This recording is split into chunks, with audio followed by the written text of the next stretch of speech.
Hello and welcome to another AIC Productions video. It's been a few weeks now that a couple weeks now that my Mazda Speed Protege has been up on its side waiting for new parts to be installed. In fact, at one point I actually did have the shocks installed, the brakes are installed, but I ran into a problem. I did some research online, thought I knew better than the information I found, and I did actually install the front and rear shocks. The problem is you cannot get the correct rear shocks for a Mazdaspeed Protege anymore. These are Tokiko Blues, but the mounts are slightly different.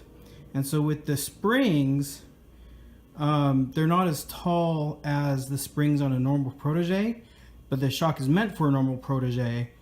And so it actually causes it to squat in the back quite a bit, over about an inch. And it looks kind of silly because its back is squatting down. So what I actually had to do is take these off, and I have a set of lowering springs coming in, and those are meant for a normal Protege, but they are made by the same company that made these springs, so it should have a similar spring rate. Hopefully it won't ruin the handling too much. And I'll be installing those on the front and on the rear. So I'm actually doing this side twice, which I'm not thrilled about. In the meantime, I've done some other work, not a lot. Some of the work I've done, I've replaced the radiator overflow bottle, which was pretty easy. It's real easy to pinch your finger and cut yourself for doing that, so be careful. I put a new cap on the brake reservoir, which obviously is not very difficult. This is the VIX solenoid, and I've replaced that. That was pretty easy, obviously. I've replaced this motor mount, which was kind of a pain. One thing you have to be real careful is you have to go between these two hoses. Let me see if I can turn a light on here. Let's see. You have to go between these two hoses, and this is the line for your low side for your AC. So you want to make sure you don't rub against this too much, otherwise you'll poke a hole in it or bend it and cause yourself problems down the road. And you can do it all along here, so you want to be careful, especially for like this bolt right there. You have to go between the two. Anyways, I have new brakes more or less installed. Just gotta get those shocks on there. Let's see here, brake reservoir, coolant overflow, brakes. Now I actually crossed these out because I thought I was good to go on the front, and then I realized I was gonna have to redo them, so I had to erase them and rewrite them. Tires, I haven't decided on tires yet, and of course I'll do tires and alignment at the same time. Got one of the 4 motor mounts done.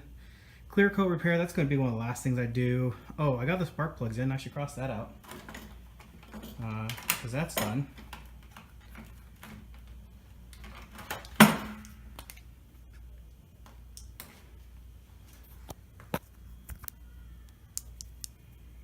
All right, here.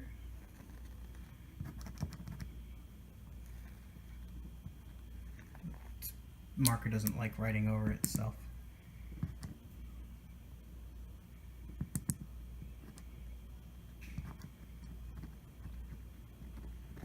Alright, there we go. Spark plugs are crossed out. Yay, that part's done.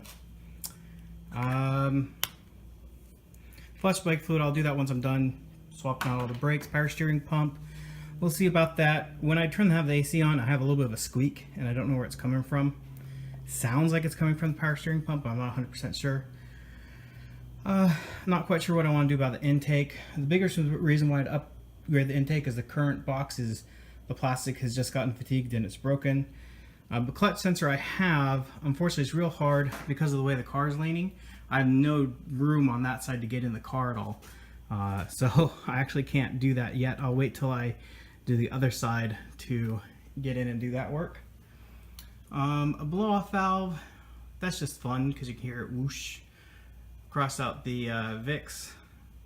The side mirrors, I took apart one of the side mirrors, the new ones I bought, to see if I could fix it. What I really need to do is take the side mirror off the driver's side door. Once again, I have a problem that because I have it up on this one side, I can't open that door far enough to take that mirror off.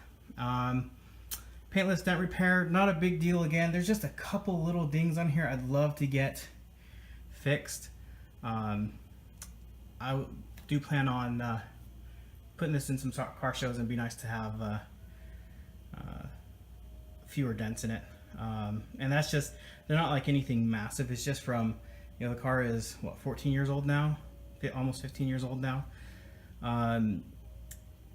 Paint the driver's side door handle. I did get some touch-up paint, but obviously that's not going to work, so I may end up paying somebody to do that properly, or I may try doing it myself. We'll see. Rekey the locks, I'll be part of that same thing. Fix the speakers. Looked in the back, and I'm actually missing the entire amplifier in the back that came with this car, and so that rear sub is not working. I think all the other speakers are working, just that rear sub, and since it's meant to work with that rear sub, it makes a huge difference in the sound quality. The head unit in this is pretty terrible. It's just an aftermarket one off Craigslist or eBay or something. It doesn't even have a brand name on it, and it just kind of works. It's not very powerful. It definitely needs something with more power in it. Short shifter, just cause. I mean, that's not a necessity. New shift knob, the one that's in here is this factory one, but it's falling apart and the top's coming off and the leather wrap on it's come off, and it's all aluminum, and it gets really, really hot. So that's not a have to, that's a want. I definitely am going to paint the wheels. They're pretty rough. I'll show them here in just a second. The steering wheel, I do want a new steering wheel. I may have sourced one. We will see when he gets back to me after this weekend. Probably by the time you see this video, I may already have one. And then the last thing on that list is the lowering springs. So anyways, that's the whole list. I know it's kind of long. Let me show you the wheels, and I apologize. My garage is a little messy because I have been out here working. I haven't cleaned up yet.